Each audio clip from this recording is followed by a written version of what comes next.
Chris, we got 4 ready players here. All right. So I say we get these guys started. We got up on top, Singaporean champion Paul Yeo versus Sidnev from the Netherlands. And on bottom, yeah, we got Jake from Canada, and then Tugi. Where's Tugi from? I forget where Tugi is from. It says Austria. Well, there he is. He's in Austria. I mean, look at that. Look at this. Look at this field. It's a field of international competitors. Yeah. Yes. I mean, relative to where I'm sitting, yes. I mean, right. It's all 4 different people, 4 different countries sitting at home right now. Who knows if these folks could fly out to Portland, if it were there this year, but they're able to participate because of all this. So it's pretty exciting. Love seeing the world representation. I remember back in the early days, people were saying, well, why are you calling it a world championships if almost all your competitors are from the US? And here we are 10 years later, and we've got 4 players on the screen, and none of them are from the US. That's right. Oh, it's fantastic.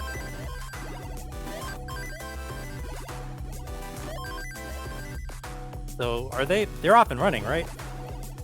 Or are we counting them down? No, they are off and running. They are going. Okay. The countdown happened. And so we can imagine in our minds that we did one, but they are starting. Okay. The international countdown will have to wait till round 2. That's right. So yeah, Jake's board early on here, a bit messed up. Sidnev with a bunch of long bars just stacked up over on the left side. Put them where they fit. Going Tetris for Sidnev. That's right. And Jake having to do some early burning here. He's throwing pieces over to the left side. Just trying to burn down this right side as efficiently as possible, which he does, and he gets rewarded with an immediate long bar for a Tetris. 73,000 Jake. Tetris for Tugi, 123 for him. And on the top, we got 73,000 for Paul, 143 for Sidnev, who's still burning. And with the ELO prediction saying that Jake had a huge advantage coming in, look, Tugi has the lead now. So this is being already quite interesting. Yeah, maybe I should explain this ELO thing for some of the folks who yes, don't... please. I don't have a huge background on it either, so I'll learn right around with the crowd. Yeah, so when this online scene has started to emerge, or it became a desire to see, well, how do we rank players? Oh, what happened to Sidnev has popped out. Sidnev popped out all of a sudden, and Paul is actually good already. Good. That just happened all of a sudden. Wow. In the blink of an eye. Yeah, so let us go ahead and give Paul his heart. He is good. And there's Paul's heart. So as soon as we get it ready for both players, we'll go ahead and start game 2. And so there just became a desire to have, a ranking of players. And, of course, these players being gamers and interested in puzzle games and things like that, they look to chess, which has a ranking system called ELO. Which has been going on for like 50 years, and so there was all these attempts collaboratively to come up with a ranking system based on sort of wins and losses, and then like strength of victory, which then will return like a numerical value that allows you to sort of rank people based on their tournament performance. So that has all emerged in the last 18 months or so. And it allows you to sort of predict, or at least make predictions anyway, about how players will perform in tournaments. And of course, we have to play the tournaments, right? Right, and guess what? So far, it hasn't really worked out because it had favored the last bracket. Nenu was favored to win. Yeah, that's right. So you still got to play them, and then the other thing people see with someone's favored. Like, even if somebody's favored, quote, 80% to win, well, 20% still happens sometimes, right? So, 20% happens 20% of the time. So, it's definitely not like a shoo-in, like, oh, well, the prediction was wrong because the person won. It just means, well, sometimes the unlikely thing does happen.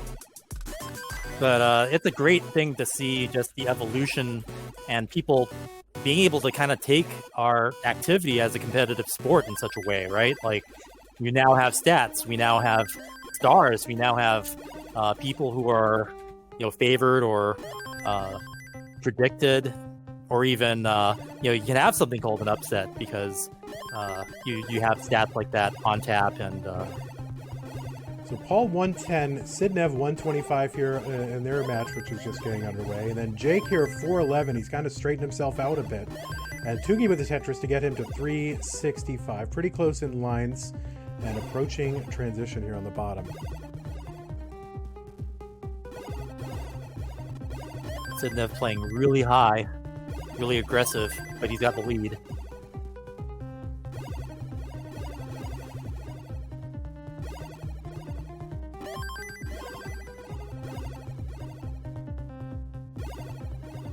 And early on, Tugi had a lead, but Jake has just decimated it and now has 100,000 points up. So he's turned this match around, and Jake has just gone into the level 19 transition.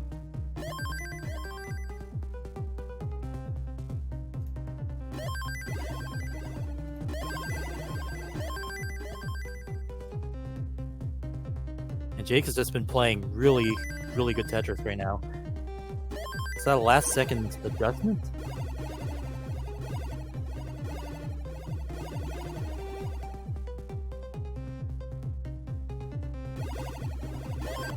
Jake opting to take a triple there. Bang down to Tetris. Yeah, I noticed that Jake's movements, he's doing piece moves like within a frame or two before lockdowns. Not used to what I'm seeing. People usually commit to where their piece is gonna go. Yeah. Well, it's almost like a no next box kind of thing you have to do, right? So it's like, oh, well, last second. Yeah, you might see the next piece, and then it's just like, okay, plans changed, and yeah. To be able to think on the fly like that, that's an amazing skill.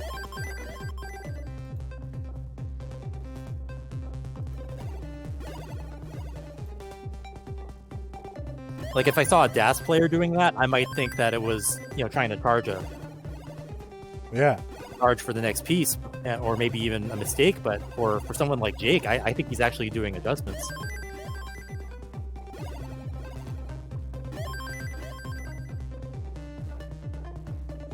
All right, 745 for Jake, 592 for Tugi. Jake here on level 24, Tugi level 23. Jake with about a 14 lines in the future.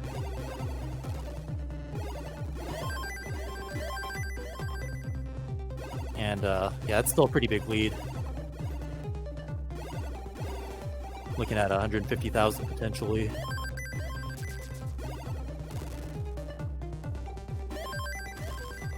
And on the game up top, Paul and Sidnev chugging along past the 100 line mark. Sidnev favoring playing higher and very aggressively. We're kind of neck and neck up there. Not much of a difference in points. And we should see transition happen in the next 20 lines or so. And Jake just tearing it up, 200,000 points ahead. That's taking nothing away from Tugi. He's just been playing really clean. Whew, barely getting that line bar over to the right. Having to take a triple there.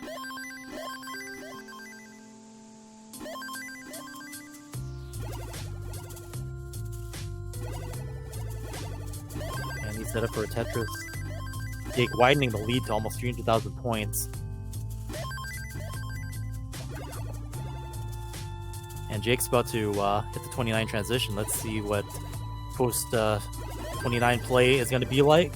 Yeah, and at this one point, line. Yeah, nothing really line. Tugi can do. Jake waiting for that long bar, and he's going to get one Boom! over there on the right. For Jake, post 29 Tetris. Wow. Yeah. With the 1.1 million, just, whatever, 1.1 million, completely unnecessary. He just kind of walked away after making that Tetris, and I guess didn't have any interest in getting a PB or anything. But yeah, he's here for business, so we're gonna go right into round 2. All right, we got readies from both players. Let's go ahead and count them down. Give Jake his heart. but amazing. I mean, just, you know, whatever, just casual, you know, whatever. I'm ahead by 300,000 points. I'll just keep playing, you know, max out, kill screen, whatever. I mean, but that's what sort of emerged. There's a nonchalant level 29 Tetris on the right side. Yeah. Walk away. But yeah, amazing performance so far. Tugi played a great, consistent game. You know, any other Tetris match that would probably have won. And up on top, we are deep into the level 19 speed. Scores are close.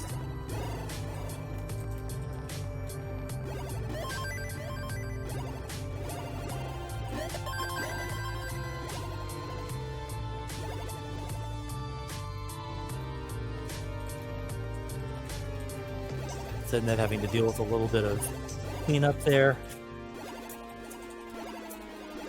That'll allow Paul to pull ahead a bit in points.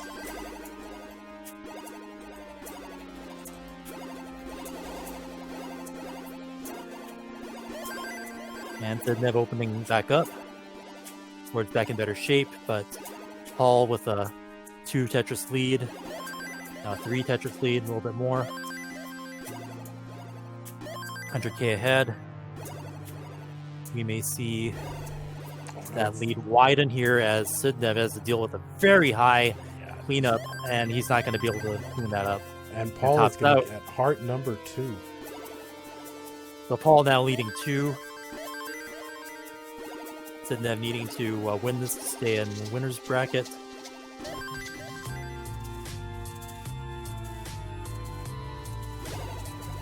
Close game on the bottom.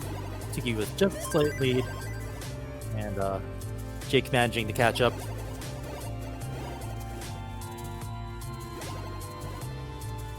Oh hey, we've got like a max transition screen now. That's right. I figured out the BIOS. So we just need Paul to go ahead, and I guess he's going to bend Mullen a bit here.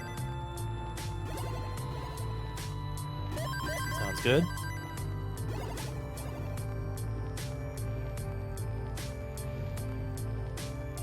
Tugi once again with the lead early on. But Jake set up for a couple of Tetrises, playing really high. Gives him a couple of long bars. That's going to be big scoring. Paul's going for the max out here, really just to flex and do something for the crowd here. So long bar will give him the max out.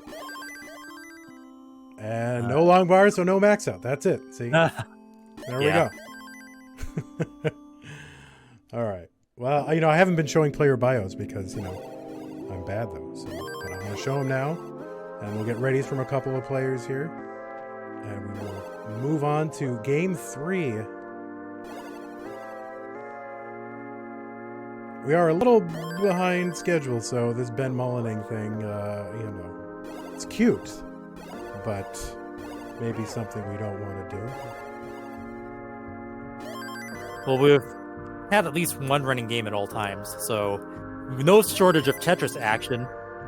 You know, and as they always say, more Tetris than you can handle. Or is it more Tetris than you can handle? Oh my god, that is going to be instant meme right there. You're a meme machine, Chris. I mean, you speak, memes flow from you. All right, we got a couple of ready players. Let's go ahead and start the countdown. And they will get underway. Meanwhile, on the bottom, we've got Jake here at 331 and 253. 2, 1, Tetris. Paul up by 2. Sidnev having to win to stay in the winner's bracket. And meanwhile, Jake has caught up to Tugi. Slight lead, but 1.5 Tetris is ahead now.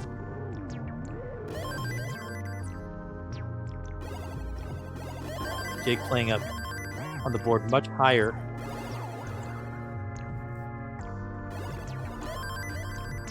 Paul just dumping pieces on the left.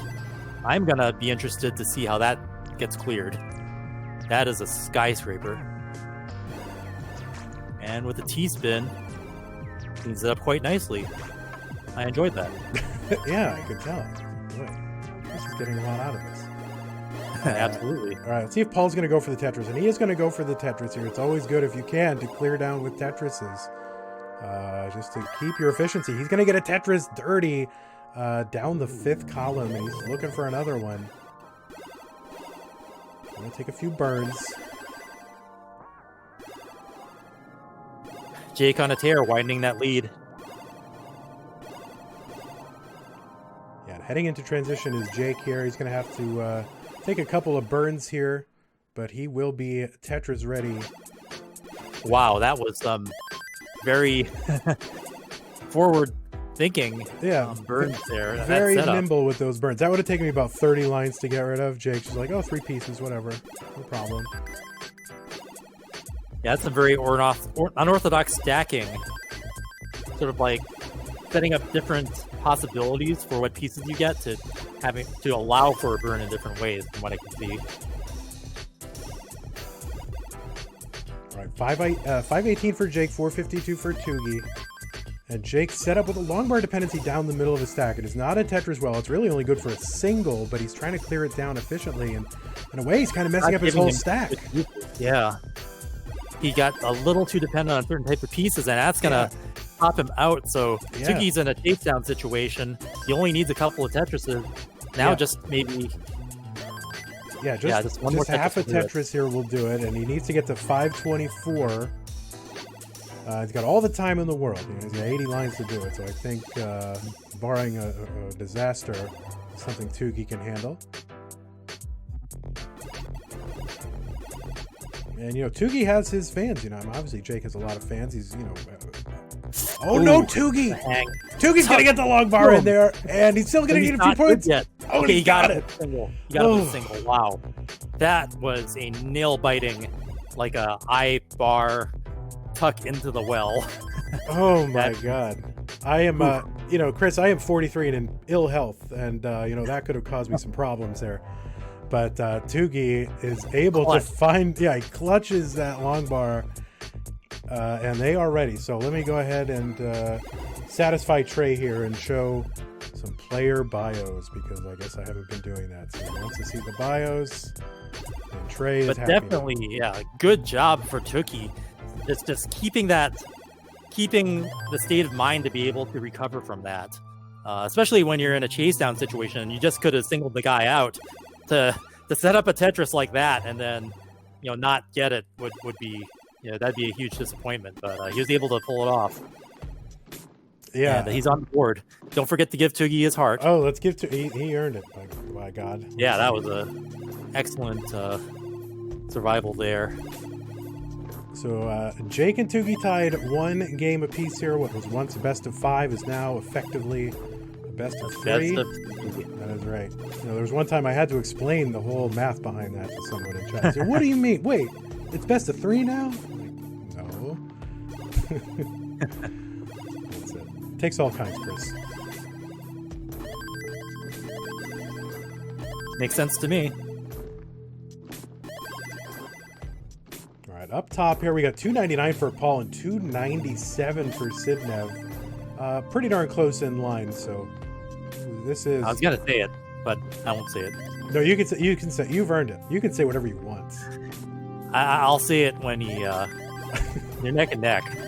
Well, I gotta say, Chris, there aren't a lot of good alternatives to neck and neck in the language.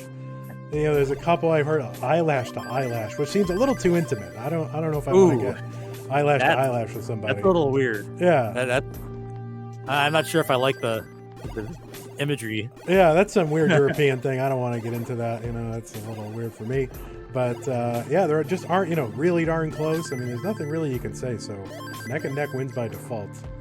391 for Paul, 349 for Sidnev. And Paul's got some interesting ways to deal with that. It's like he did a tuck for leading into a delayed burn, and that's a setup that I don't see too often, but pulls it off quite nicely. Now he's super clean.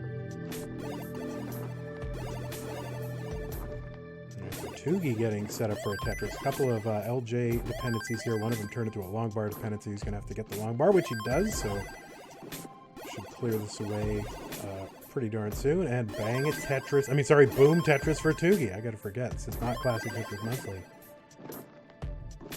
And transition has occurred at the top. Paul 433, Sidnev 423. Sidnev's going to clear the ceiling over his well.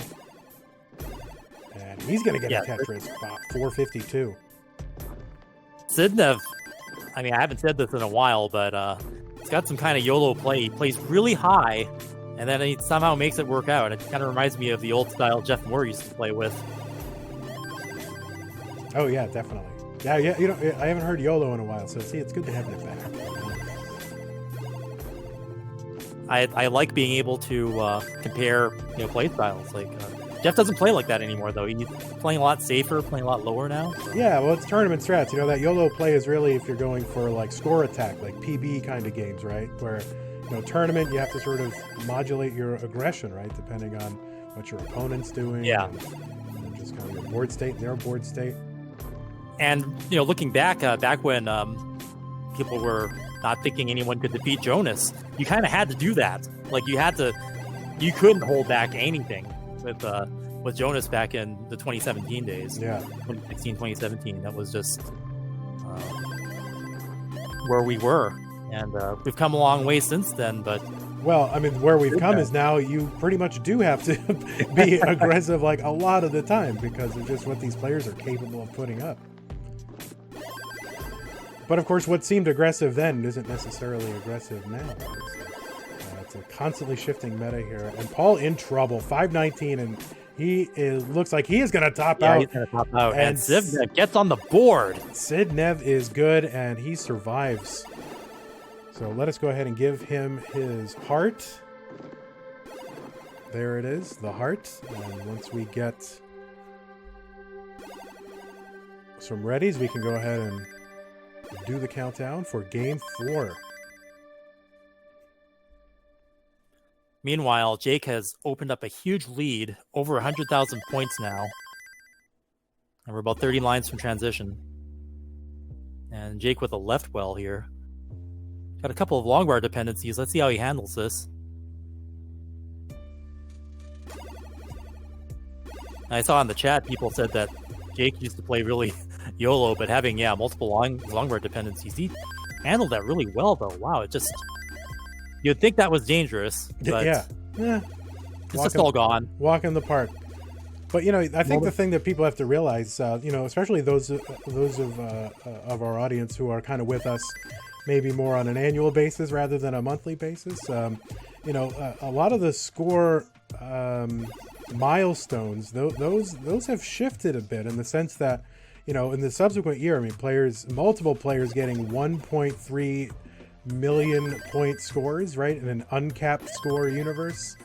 And so a lot of these players, when they're just kind of playing on their streams or practicing at home, they're going for high score and they're going really aggressive for like 1.3 million scores, which is, 300,000 points more than a Maxout, right? So that's like, 9 or 10 Tetrises more.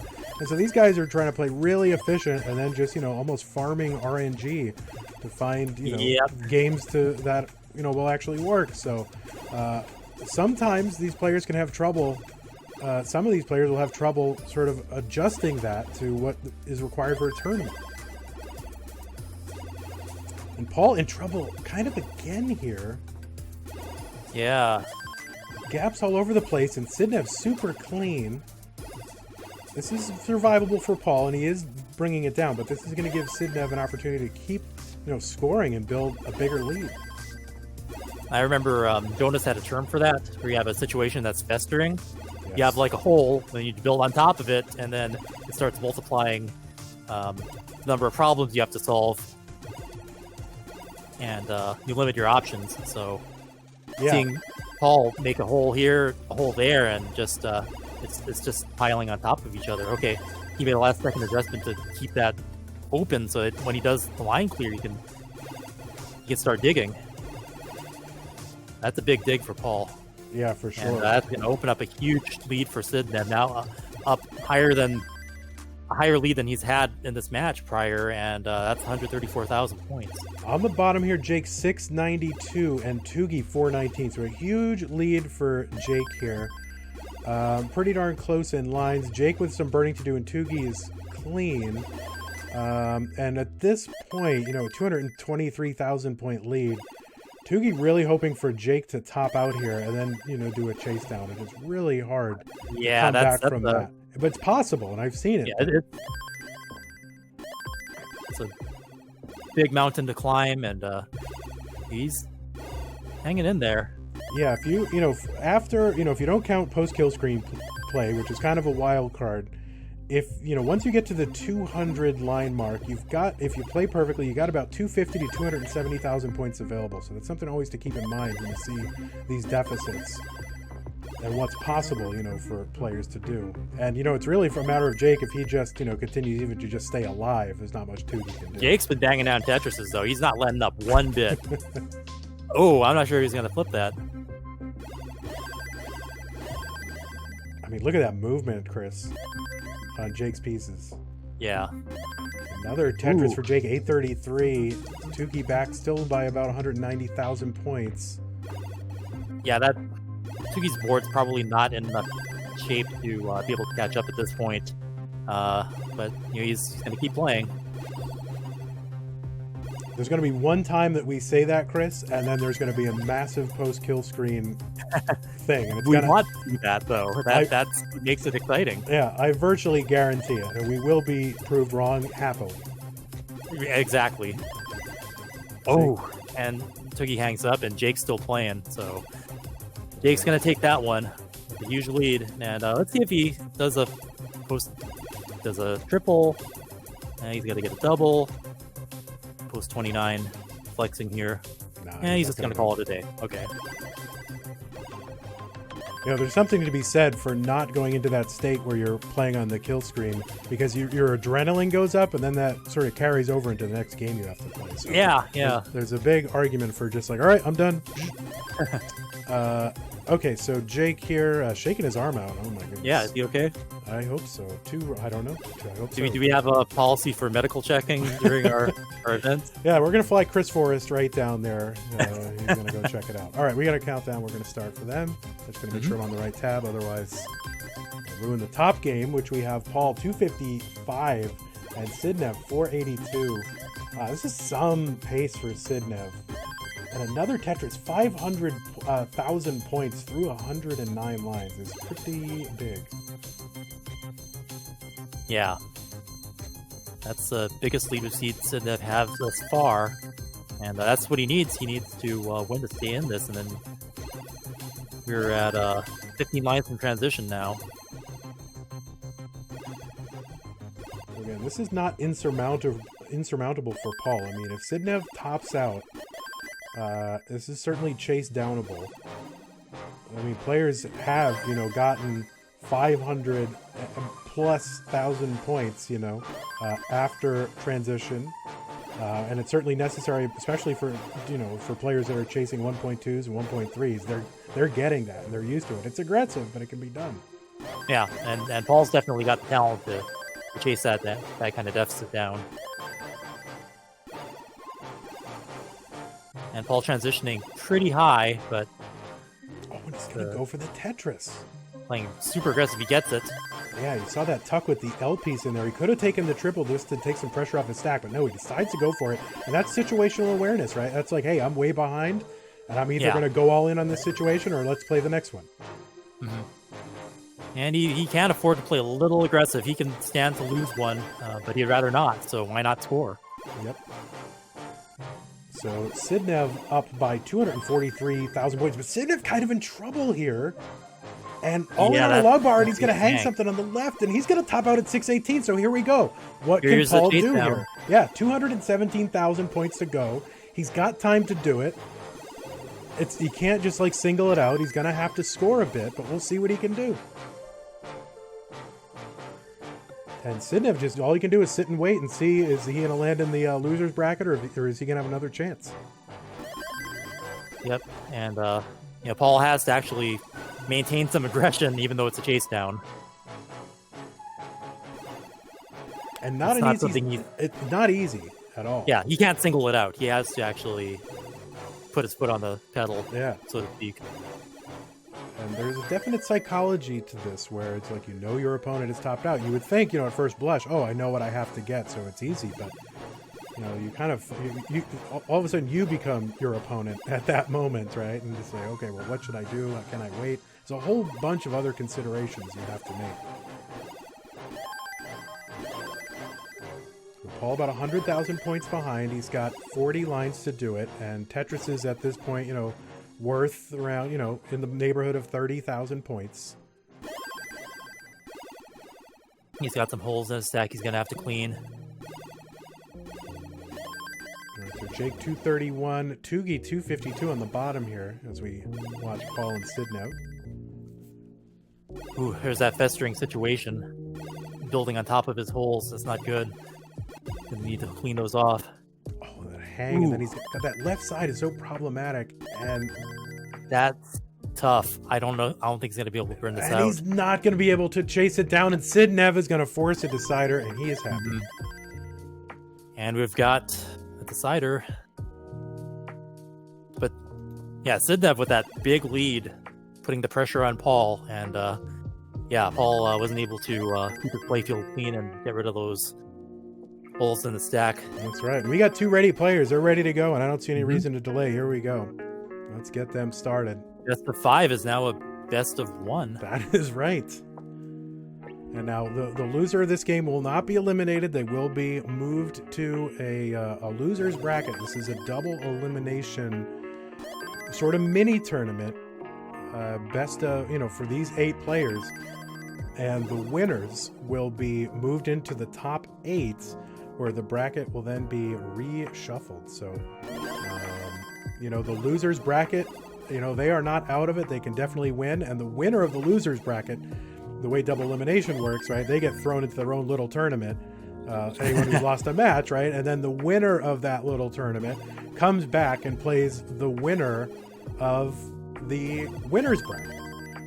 And then because you're coming from the loser's bracket, though, you have to lose twice to be eliminated. So the winner, so the losers win. You know, the winner of the loser's bracket actually would have to beat the winner, the winner's bracket winner, twice, because they'd have to eliminate him twice. So it could be a double finals here for this little 8-player mini tournament.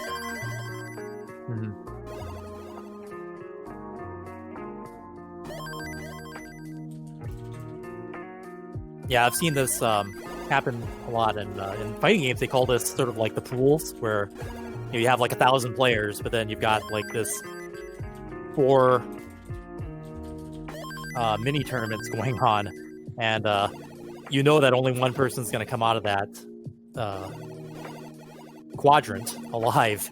So we've kind of got that going on here too. Instead of having 1,000 players, we've got 64, but you still have to wait to see what the results are before you know what your final matchups are going to be.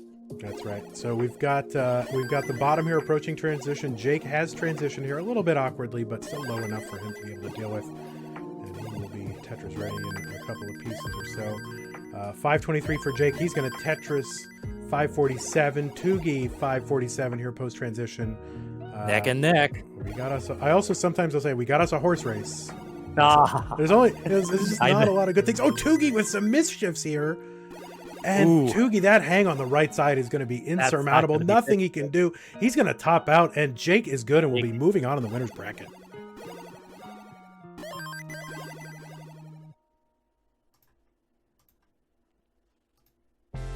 But a good performance by Tugi, especially taking that one game where he had to shift that line bar, you know, under that miss drop. That will be one for the highlight reel.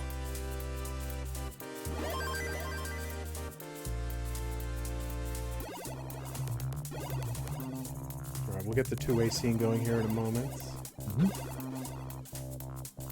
Oh, whoops. What happened? That's not good. Shoot. How did that happen? Okay, I just got to fix the cameras, guys.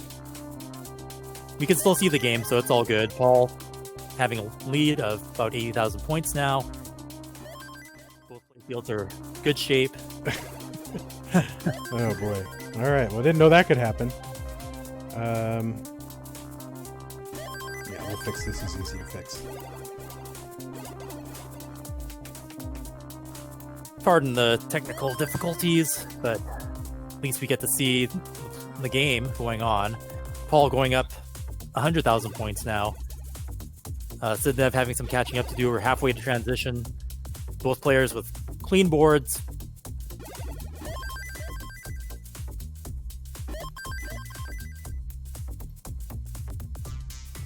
And There we go. why is someone... Okay, there we go. So that should happen for there. And then we should be good. And then we'll just move these people around. There we go. Nice.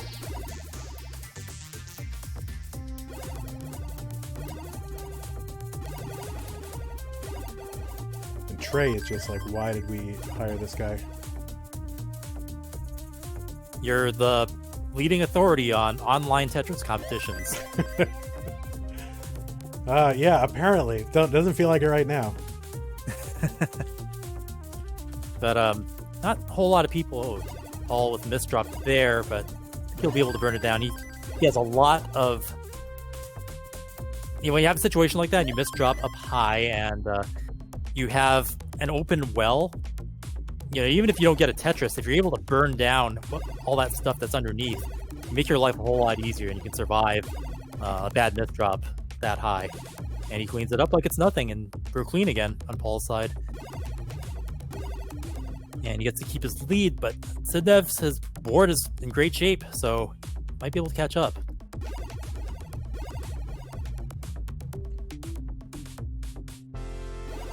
Nice tuck there by Sidnev. Whew, a lot of line dependencies there. Yeah, able to clear away. Oh no, that placement. Let's see, he's gonna have to do some sort of combo burn here. Oh no, and Sidnev's gonna hang a piece, and he is incredulous and not happy, and he's gonna top out at 393. Yeah. And Paul is good, and will get the heart. And Paul advances. Still in winner's bracket here up there, so Sidnev moves down to the loser's bracket and will face Tugi. All right, so let's go ahead and bring you the bracket. Hopefully that should be updated momentarily. Someone will do that. Is someone on that duty? I think so. Yeah, okay, they are there. And of course, we need to update the Jake result here. And he's got something which can't be read, so there you go. Congratulations to Paul for showing us a glowing rectangle. I'll show him again, and then I'll count down. Oh, whoops. I don't There's our... That. I just love seeing all those international flags. It's great. Look at that. Hey, Chad, aren't you proud of our... the W in CTWC stands for World, and we've got that now. That's right. It's truly the biggest worldwide Tetris event, as far as I know. I mean, I could be just making up facts here, which wouldn't be the first time, but I can't imagine, a Tetris event, any form of Tetris, with this reach and this diversity of locations for its players. So it's incredible. Yeah, I love it. And we are underway on all 4 screens. So here we go.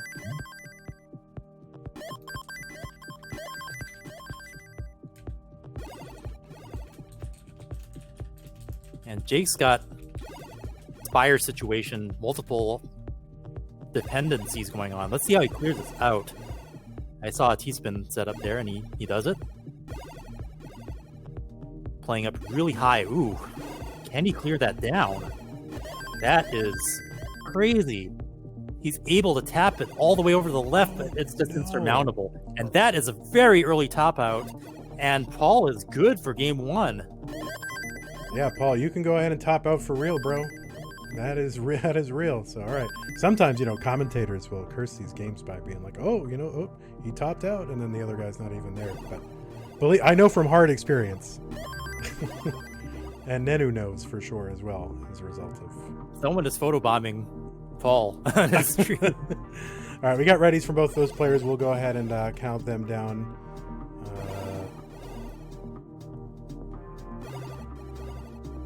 Can you have your own cheering section? Is that in the rules? Like, can you have like a room full of people like?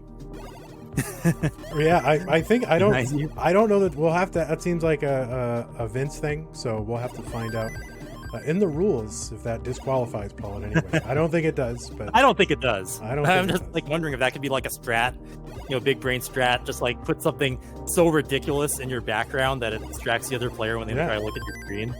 I think you're onto something here. All right, we are underway on the top. Meanwhile, on the bottom, 159 for Sidnev, 134 for Tugi. Tugi with a nice high build. He gets the long bar to take a little pressure off that for Tetris. Sidnev, meanwhile, Tetris is as well. So about a Tetris separating these guys.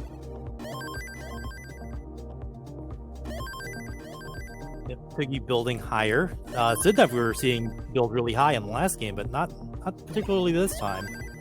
And by the way, Chris, in secret chat, Vince is confirming that cheering section is absolutely fine. Oh, okay. So there you go. I don't know. I don't know if he thought. I don't know what he thought, but that's all right. Good job, Vince. No, I mean, like I said, having the setup back there and being able to see into each other's lives is kind of part of the personality of what we're doing here. Or rather, being able to see all the personalities of our competitors and our stars, and it makes it more relatable, I think. Yeah, I'm into it. I mean, you get a real slice of life here. So, and you know, 2 players here on the screen with keyboards. So, like piano keyboards. Right. Yeah. That musically inclined. I mean, people are going to catch on to this. People might even analyze these backgrounds. Yeah. You know, after CTWC 2020 is over, and say like, well, is there like a meta going on? Like, now, by the way, Chris, I don't know if you're looking, not to cut you off, but I don't know if you're looking at Paul's screen. There's somebody like lying in bed looking at a cell phone. That's what I said. Someone was photobombing Paul. Oh, That's why I started thought they just walked by. But Yeah, that's somebody like lying around. Exactly. That's the steering section. So, you never know. Oh, there's actually another piano. I guess Sidnev has a piano as well, so I don't know what Tugi's up to. Tugi is the only one without a... One of these things is not like the others. I mean, Tugi has one. I mean, Paul. Sorry, Paul. Ooh, Paul's in dangerous territory. Multiple dependencies, and he's able to get the line. If it didn't give him the long bar there, it would have been trouble. Whew, and he's able to get the right pieces to burn it down. But Jake's been able to amass a lead, which is what he needs now. He's down 1 game.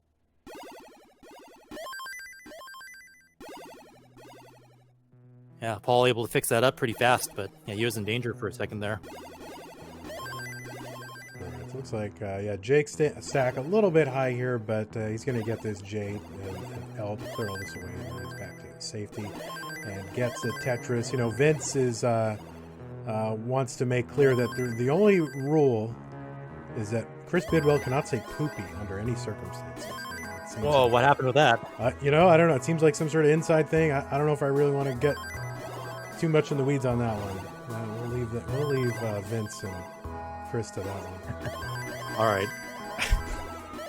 So speaking of cheering sections, when I was watching the preliminaries or the qualifiers, yeah, I remember watching Aaron, and I think it was his mom. Like he had made I think he made a PB and a qualifying score at the same time, and yes. Just the happiness and the joy seeing that wholesomeness, I thought it was really great.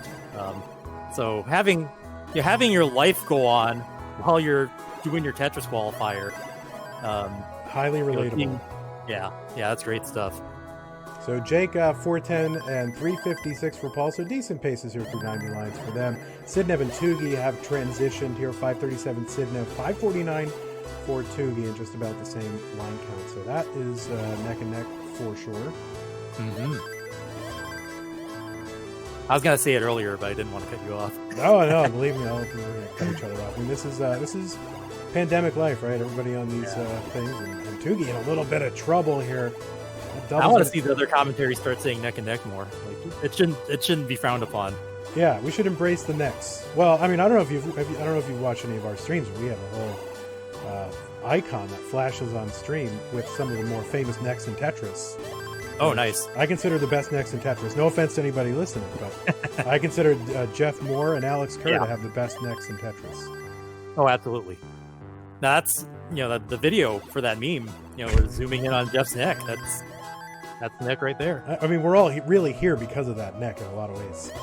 No kidding. Yeah, 548 Jake, 457 for Paul. They are approaching transition. Level 22 here each for Sidnev and Tugi, 708 for Sidnev, 636. About 3 Tetrises behind is Tugi.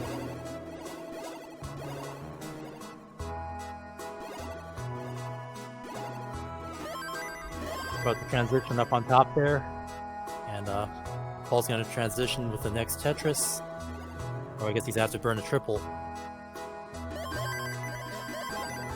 If you're going to pick one time to not be aggressive, that's the time. Because when transition's coming, you don't want to take any chances. Yep. Oh yeah, we mentioned it before. It's like, you know, oh, one last Tetris is sort of a thing that goes through your mind. But on the other hand, like, what stack do you want to have going into 19, right? It's better to take the triple or double or whatever. Yeah.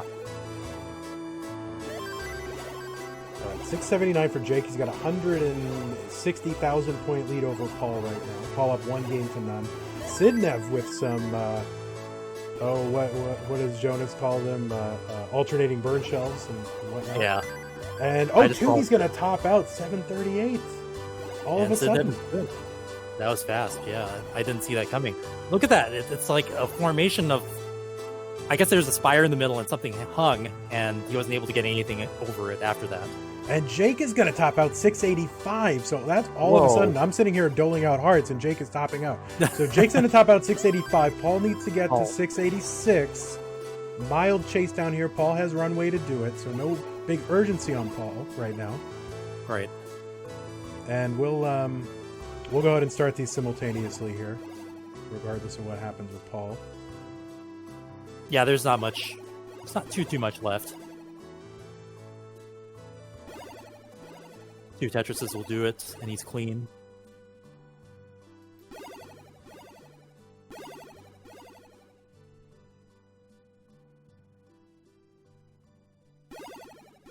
Yeah, needs about 45,000 points. That's going to be like about a Tetris and a half at these levels.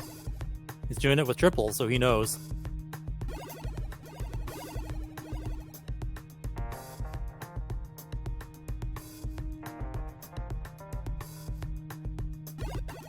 Paul looking to take a 2 games to none lead here on Jake. And again, it's hard to call any of these an upset, Chris, but I think people would expect, people who've been following the online scene would expect Jake to go pretty deep in this. Now, both competitors have remarkable resumes. I mean, Paul with being the Singaporean champion and Jake with all those online credentials. They're both, like, enormous superstars here. So yeah, no doubt, and all tons of experience, playing online. I mean, I think to a lot of our viewers right now, who is Jake, this newcomer? Who is this guy? But Jake has played, hundreds more online competitive matches than any of the people you've seen, in past CTWC. So players who are kind of newbies to our viewing audience have huge accomplishments and resumes and tons of experience. And Paul is good, so Paul is going to chase down Jake here, and we're going to give Paul his heart. And Paul up sort of quickly, 2 games to none over Jake. Wow.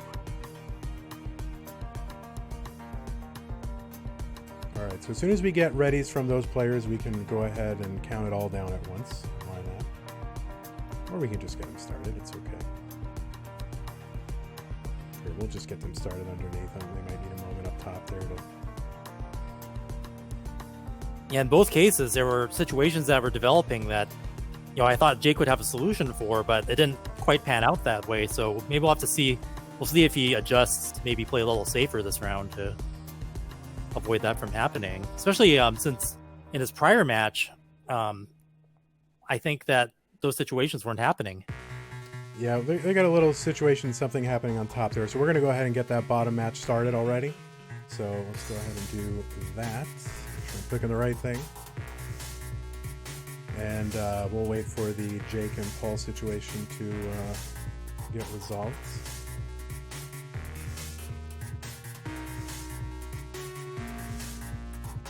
Oh, he might have softened. Whoa, those almost...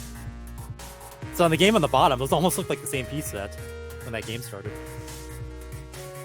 It's not the same now, but I think their first 4 pieces were very similar, if not the same. Oh, interesting. The fix is in, Chris. Oh my God, we got to get our team to investigate. Dateline CTWC is doing a story right now.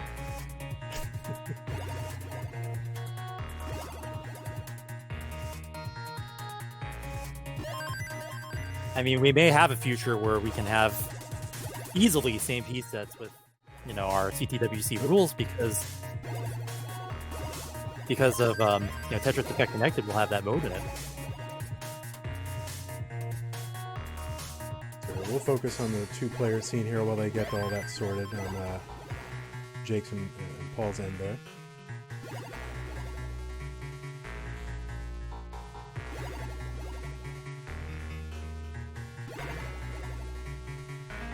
So far, Tugi with a lot of burning here. Only 23,000 points. No Tetrises through the first 24 lines. Finally, he's going to open up that right side and get a long bar and bang, or boom, sorry, Tetris for Tugi. I just can't get used to that. I mean, I've tried to leave that for Chris, but people are saying, well, it's CTWC, you can say whatever you want. Wow, Sidnev building up on top, basically built a triple on top of the trash that was under it, and it just went away.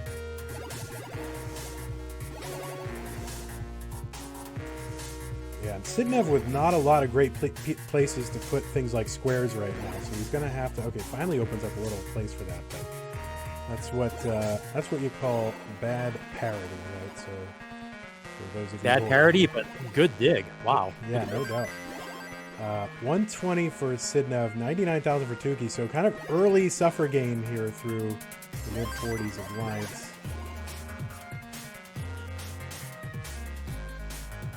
Okay, so it looks like they are ready on the other one, so we will switch over.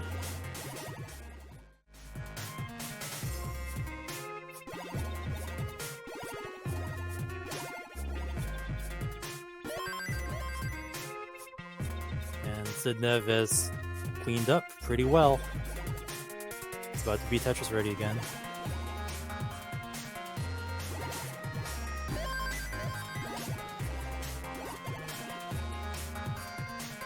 And he was able to maintain his lead throughout all that too.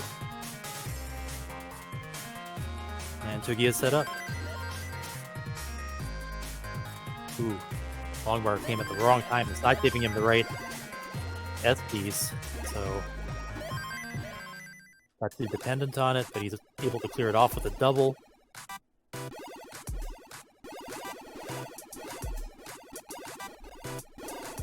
Okay, so Jake and Paul have started the third game. Jake needs to win to stay in it. Stay in the winner's bracket, that is.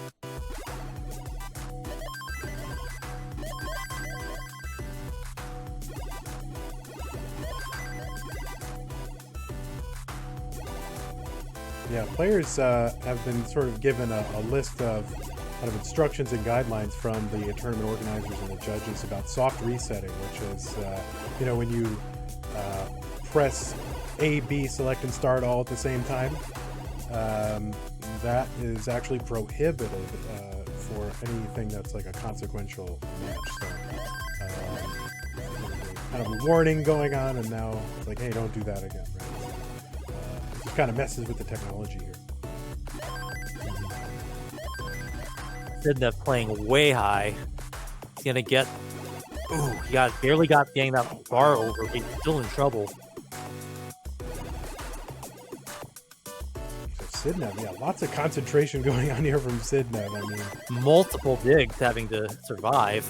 Yeah, and when you're up that high, it's just one false move, right, can really end your game immediately.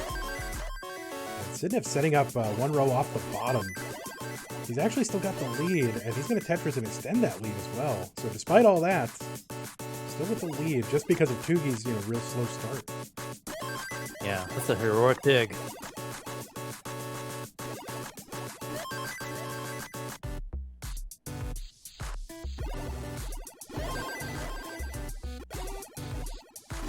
Gonna have to call this an Estonian.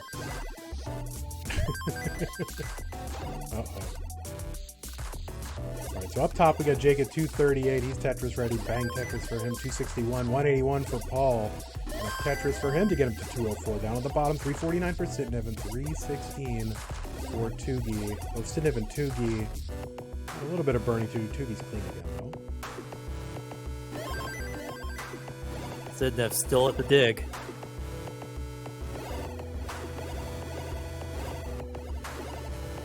And still in the lead, just slightly. transition now to level 19 speeds, which are 50% faster than level 18 speeds. So significant speed increase for these players.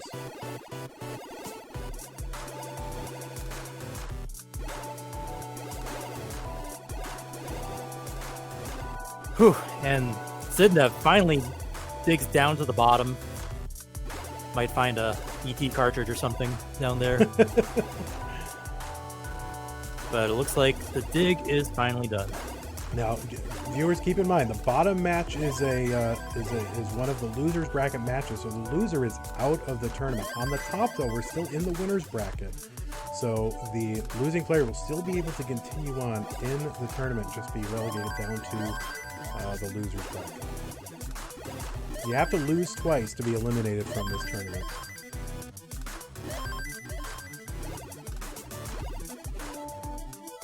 Meanwhile, up on top, we're about 40 lines away from transition. Both players with super clean play fields, but Jake has a lead, which he needs right now to stay in the winners bracket. And all playing really solid. Has some catching up to do. And Tugi actually, almost, he's been keeping pace with Sidnev, and Tugi's really been struggling just with like these elongated, kind of protracted burns, but still around. And I guess the same thing has really had to happen to Sidnev, but it doesn't seem like Sidnev's boards have been as complicated as Tugi's have. That is tough. Tugi's not going to be able to survive that. Oh, and Tugi's going to top out, and Sidnev gets heart number 2. So this is an elimination game, right? This is an elimination game, so at this point, Tugi's going to have to come back and win 3 in a row if he wants to stay in this tournament. Well, we've seen a reverse sweep happen so far. We have seen one already, so this is not outside the realm of possibility for sure. All right, so we're just waiting on readies from those players. We will get that started.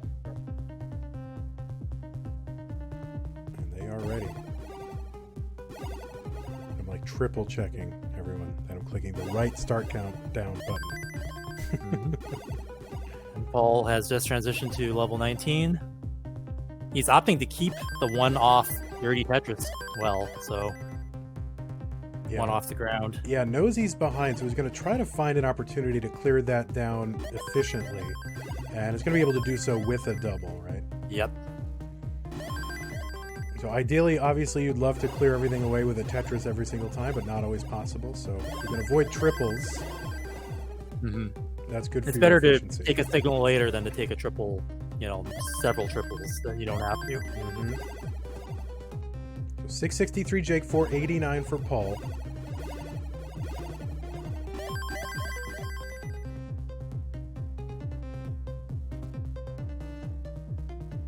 Jake with kind of a complication there, but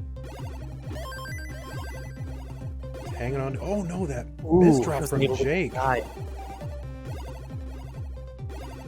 Kind of knew what he was going for, but yeah, it's a complicated setup. He's able to survive it. Right, Jake set up finally on the right side for a Tetris. He's going to maintain that lead. He's at 7-11. Paul 558. Yeah, he's able to turn that around. His play field's looking good. Still playing kind of high. Yeah, it's a big lead. And Paul actually setting up for the Tetris. Knows he's behind and knows he has to be aggressive. He's got 2 games in hand, so he can afford to, give one up. Ooh, it's a lot of holes to fill. But this actually looks survivable now for Paul. You have to kind of get good pieces to survive that. Oh, nice! It gave him the long bars he needed for that one. Yeah, but he's so far behind now. He's 216,000 or 225,000 points behind. Oh, there's a triple. Wow. So it's going to take some pressure off. And Jake is actually burning right now, too. Yeah, and Jake's going to top out at 810. So Paul is now in chase down mode. He's got 30 lines to go before kill screen and 210,000 points roughly to get. It's rough. He's going to have to get that playfield in good order he's gonna, he's not gonna be able to like burn all the way back down to the bottom and then just like reestablish a right side well. He's gonna have to Tetris on the way down. Yeah. Well, he's gonna clear open the right side, so we'll see if I was correct or not. We'll just edit that. I haven't seen too much post 29 play out of Paul, but I guess we'll see. He's set up. All right, so Paul now needs 120,000 points. That's three. What is that? That's 3 plus Tetrises. Yeah. And you know, if he could play past kill screen, it's something he potentially could do, but this is real difficult. Yeah, he's gonna need better pieces than that to survive this. Yeah, and he's not gonna yeah. So, all right, Jake's gonna eke out a win here. Kind of an un-Jake-like game there with the. I mean, it's hard to say 810,000, topping out in the later rounds is an early top out, but in a lot of ways it is for Jake. So, but he's gonna squeak out a win here, and Jake's gonna get a heart.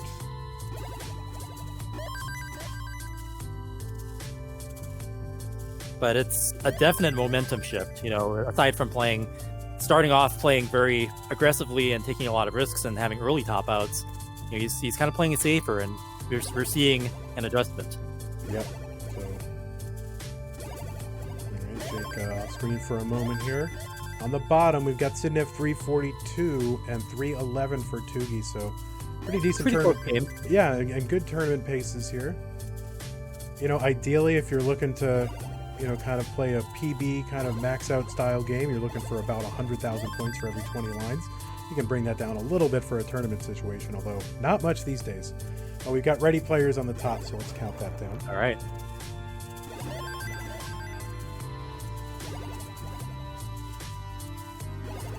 Yeah, Tugi getting a little bit high on the top there is going to get a nice long bar for a Tetris. Set up for a triple down the right side.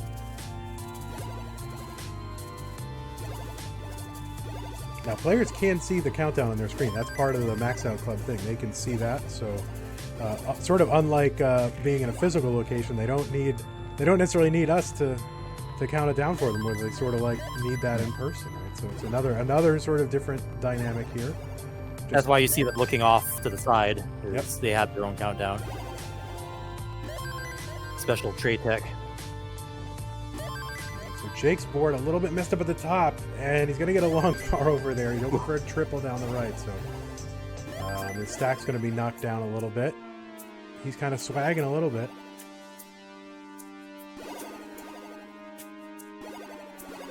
When I watch Jake play, it's like the way he places his pieces usually is like the last place I would put it, but then he's able to do something with that setup. Yeah.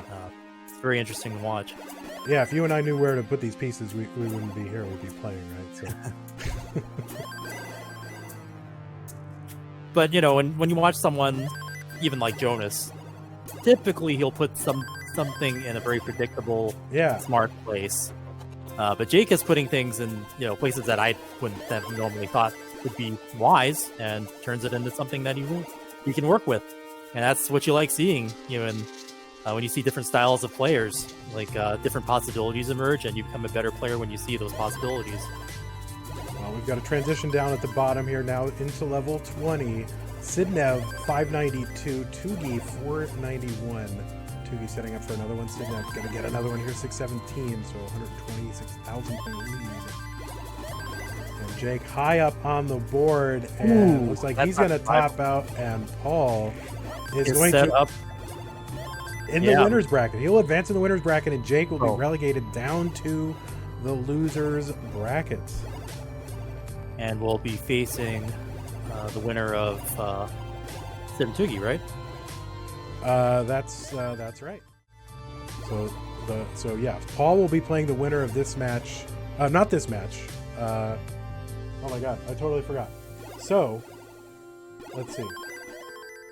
Yeah, Jake will be playing the winner of this match. Right. Or something like that. Don't worry about it. Just Jake's still here.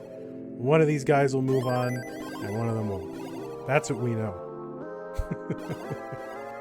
769 for Sidnev, 571 for Tugi, and really, Tugi's back is up against the wall, back by this amount. But look at Sidnev's board right now. That's a lot of... And how is he going to get out of this? And he's not going to get out of this. So Tugi in a chase down situation. He's got 47 lines to do something here. And really only needs 136,000 points. So this is doable. And this is for Tugi's survival in this tournament.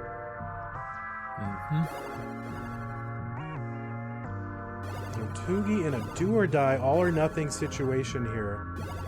Burn him back down to the ground there. That's good. He's in much better shape than he was a little earlier. He set up for Tetris, and there's a Tetris. Now he needs 86,000 points. At these levels, that's about, 3 Tetrises. And he's got 29 lines to get him. So, I mean, this is like really Tugi's game. Sidnev would love to not have to play another game here.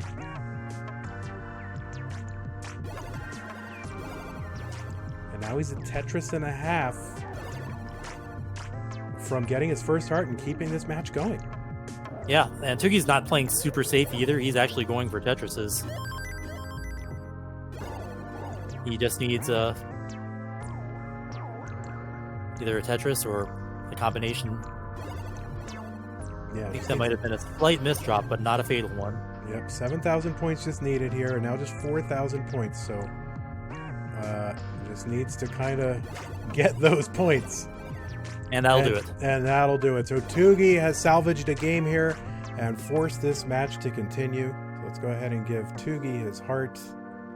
And he gets a dirty Tetris on top of it. And we see some 29 triple. And because why not?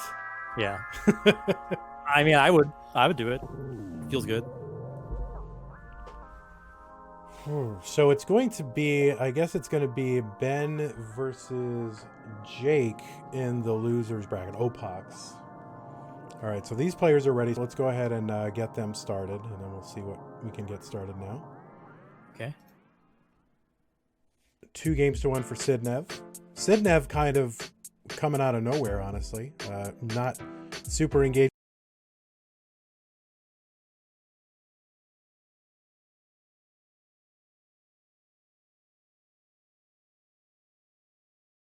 Super engaged with the online community. I think he had one competitive match that was sort of on the books before this.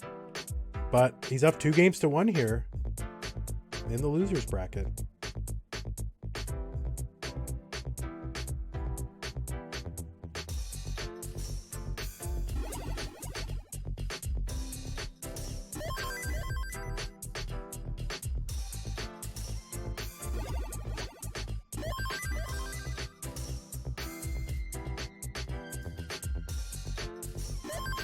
Someone has, for a while, someone just had one pushdown point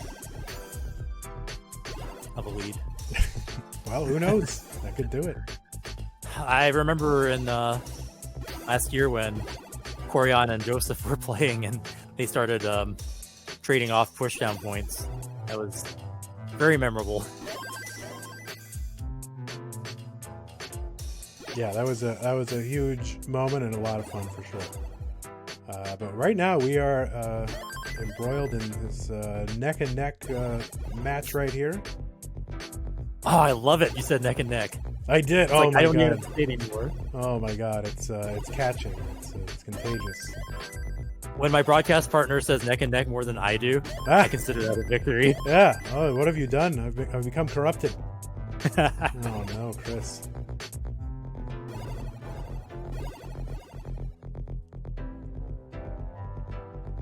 All right, 123 for Sidnev, 93,000 for Tugi.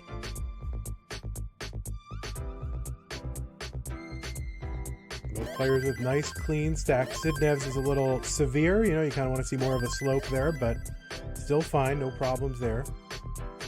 Sidnev likes playing high. I've noticed that. It reminds, like I said, it reminds me of Jeff. Old Jeff Moore. Yep. Back from the 2016 finals match against Jonas. Yep. Building up high, and Paul Yeo also kind of reminded me of that too, because Jeff would like to dump stuff on the left, and not too many people. I mean, I play like that sometimes. Like in the NWC, you had to do that because if time was running out and you needed to make a Tetris at the end, you got really good at dumping pieces on the left. Yeah. So seeing Paul Yeo do that reminded me of that. Yeah. Well, Jeff will be seen later in this tournament. I don't remember exactly what day he is, but we will see. He will make an appearance. He did qualify. Mm-hmm. Looking forward to that. All right, Tugi's going to Tetris here. He's back by 8,000 points. Good clean board. Sidnev again, kind of, high and flat, right? And I think, sort of traditional advice would be to keep more of a slope here, but when you can tap and you can do all this other stuff, the traditional rules don't apply. And sometimes it works out. Maybe you make better use of the long bars because if multiple of them appear in a row, then you get like 2 or 3 Tetrises where otherwise you wouldn't be ready. And Sidnev having to take some burns at the top of his stack. I think just for the very flatness we were talking about, honestly. But what do I know? 691. So 297 after a Tetris for Sidnev. 282. So Sidnev was actually behind with all that burning. But Tugi now really not in a position to, because he's having to clean up a bunch.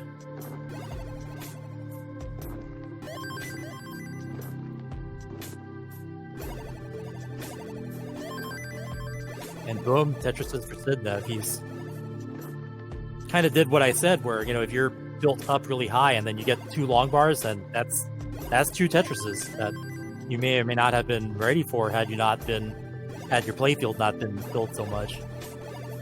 So there's kind of a strategy there. Yeah, no doubt. Sidnev actually has built up about a 70,000 point lead here and is ready to score again. There's the Tetris. There's one for Tugi to take it back, though. We're approaching 100 lines.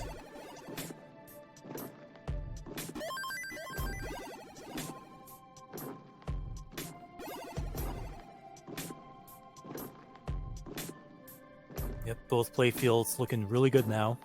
It's kind of where you want to be. Transition happening fairly soon. Yeah, about I've asked Jeff more of this, and it's like, when do you start to think about what you want your transition stack to look like? And he says about 150 about lines. Oh, okay. Yeah, well, of course he can go much more aggressive, I think, than you or I can, but yeah, about 115 lines is where they. Of course, I start thinking about mine. 65 lines, and then I top out immediately because I'm thinking about it. So, all right, Tetris for Tugi, 417, 488 for Sidnev.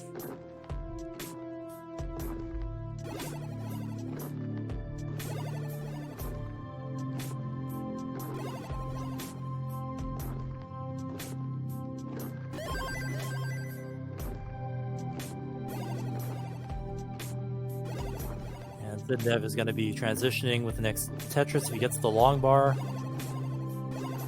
Yeah, he's kind of left himself with no other option other than the long bar. He could burn that. And so now he's going to transition a little bit high. And having to take the burns here and finally gets the long bar for a Tetris, 546. And still about the 70,000 point difference between these two.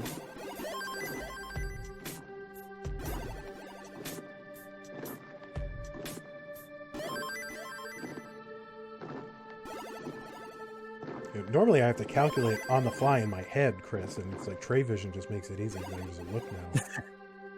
But I'm still. I had to do that for years, right? Yeah, I'm still in the habit of calculating. I mean, even though it's right in front of me, I'm still like subtracting in my head. Why not, right? I mean, I do like thinking about it in terms of score as well, because then that gives you perspective on how close they are to maxing out and their pace. So there's some merit to that. So 629. Oh, Sidnev with a last-second adjustment here to make room for the Tetris. 657 for him.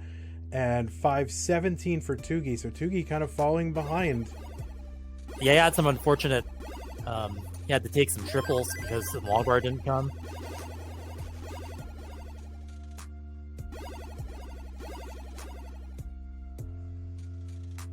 Yeah, the Sidnev's board's just in much better shape. He's set up for a dirty Tetris, and he's going to get it. Nice. 694.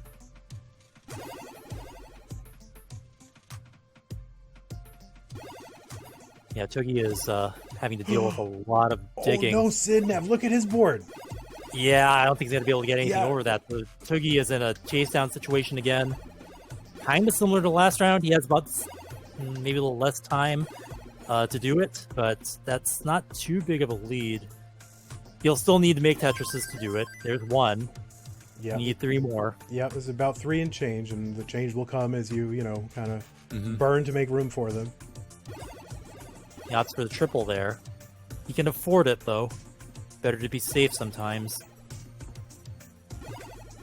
And yeah, Tugi having to chase down again, and Sidnev just sitting and waiting.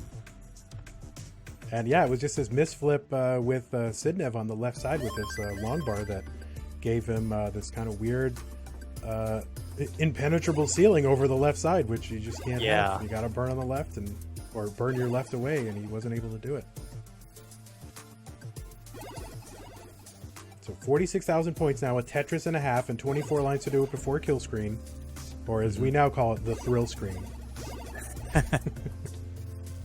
I haven't used that term yet. I guess I'll have to add that to my vocabulary. We can forget that we came up with it, and then we can make that another Chris Tang original. Nah.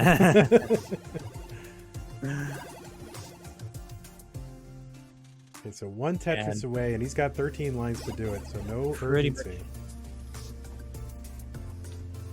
He takes a triple there instead. He's on 28, so he's gonna have to build something to score with. Yep, and he's set up for the Tetris, so now he just needs a long bar, and also not to run a second. There's a long bar, and he's gonna chase down Sidnev. Wow. Yeah. Whew. Yeah, when he made that hole in his stack, and I'm like, okay, he's committed to getting that long bar. If it doesn't give it to him, right, that wouldn't have been pretty. But he got that long bar, and he sealed the deal with the Tetris. And Sidnev can't do anything but just smile and be chagrined and say, all right, well, let's go to a decider. Yep. So decider, potential second reverse sweep in our bracket. I mean, look at all these deciders. I mean, this is what people want, right? So here we go. We're going to count it down.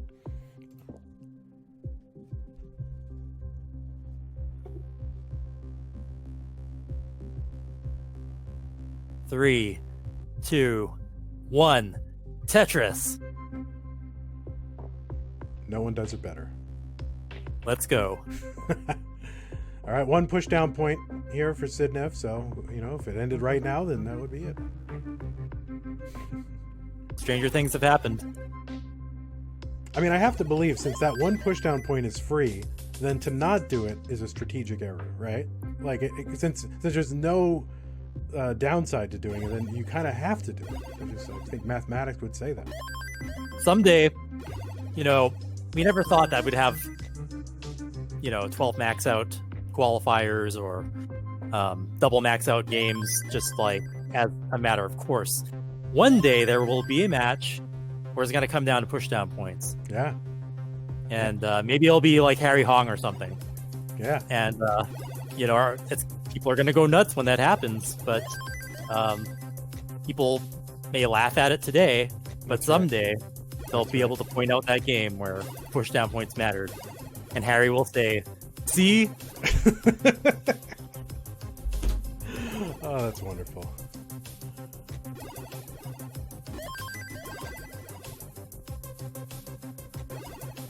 All right, well, we are underway here. Sidnev, decent looking board here. Tugi with a little bit of burning here. 20,000 point lead roughly for Sidnev. That's in a Tetris. And Sidnev with not a lot of competitive experience, although certainly an impressive qualifier to be sure.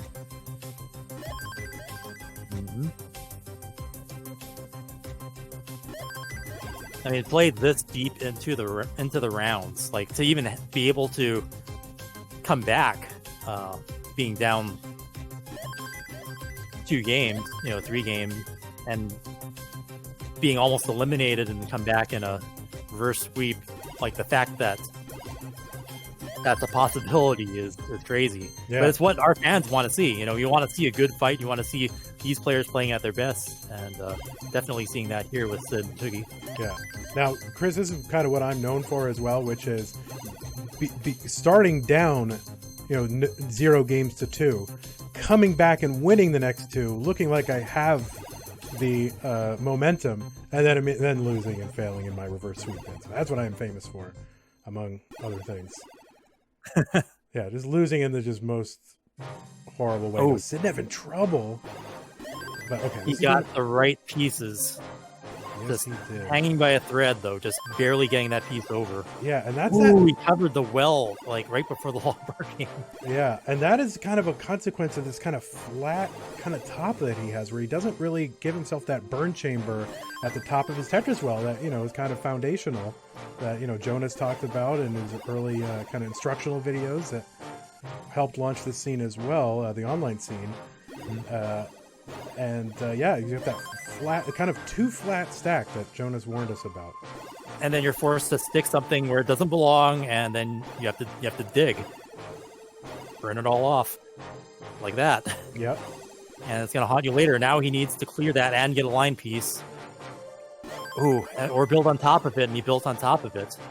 Yeah, and Ooh, yeah. Boom! Sidnev. There you go.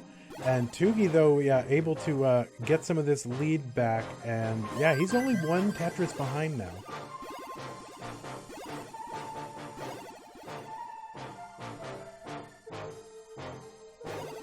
But still, even to be able to survive a mess like that and dig out, that's impressive. Sidnev is able to take that risk and then recover. Oh, I don't know if he's going to go for a T-spin there, but that...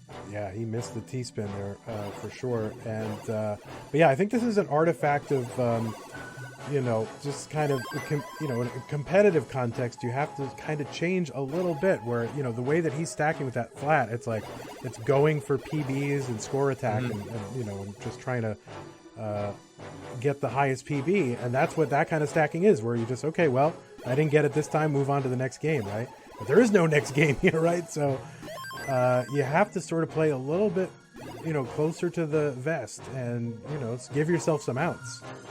Yeah, I think there's a slight misdrop there, so it's going to have to go back into dig mode just a while longer.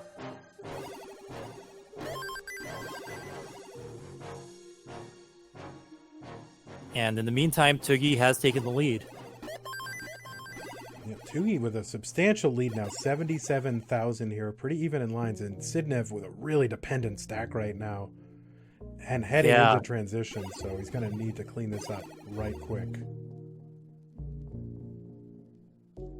That is dirty. And he's kind of all in on a long bar. All right, so he's going to have to burn it down. He's no choice. Yeah, he missed out on that potential dirty Tetris, but it was a safer move to do in case the long bar did not come. Is he going to build on top on the right, or is he going to burn it down? Okay, he's ready for another dirty Tetris on the right. And he's gambling here. He is gambling. Whew. And he's going to have to take the burn, like the long bar just didn't come, and he's going for another one, just gambling again.